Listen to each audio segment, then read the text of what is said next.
Conor McGregor's return to the UFC has been long awaited, and luckily for us, it's finally here. Joe Rogan has had many UFC guys on his podcasts, but I must admit, the only person that was truly missing was Conor McGregor.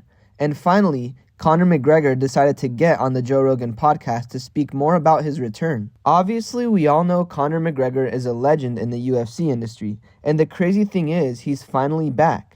Conor McGregor vs. Michael Chandler will be a very interesting match, and I'm excited to see how that goes. It's obviously going to be tough for both opponents, but according to Conor McGregor's reaction, he's not worried about it one bit. There's obviously so much to get into with all that's going on in the UFC, but we'll mainly be sticking to Joe Rogan speaks on Conor McGregor vs. Michael Chandler. Like I said already, there's a lot to get into, so be sure to stick around and watch this video until the end, as we get into things one detail at a time. Trust me when I say you won't want to miss a thing. Thanks for stopping by today and visiting us at Warrior Report. We post daily UFC updates and news that you really should know about if you're a fan. If you haven't already, be sure to subscribe to our channel for more content like this, leave a like, and comment keyword McGregor to enter a chance at winning our brand new iPhone giveaway. One lucky viewer is picked at the end of each month. Now, let's jump into this video and take a closer look at Joe Rogan speaks on Conor McGregor vs. Michael Chandler.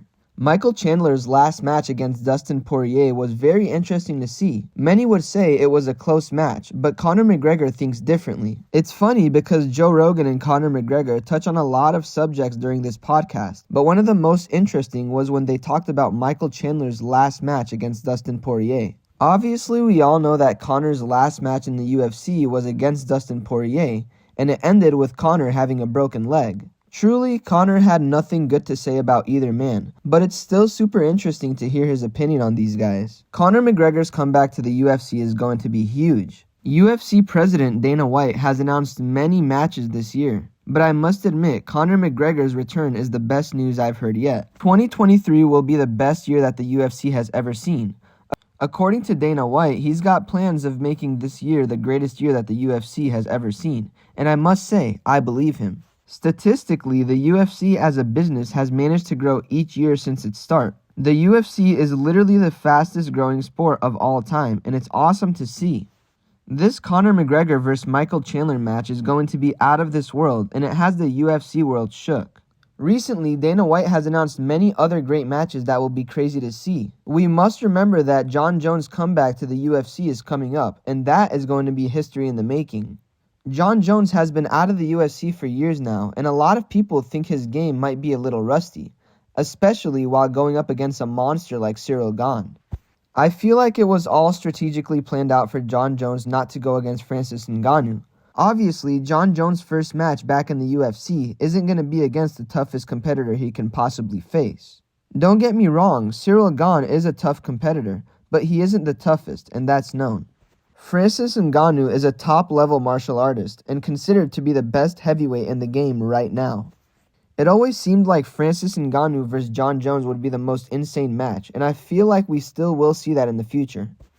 Once Jon Jones beats Ciryl Gane, Francis Ngannou's offer to come to the UFC will be undeniable. It won't be long before we see Francis Ngannou return, and I have a feeling it'll be against the legendary Jon Jones. Some things are just bound to happen, and I feel like this is one of the matches that needs to happen.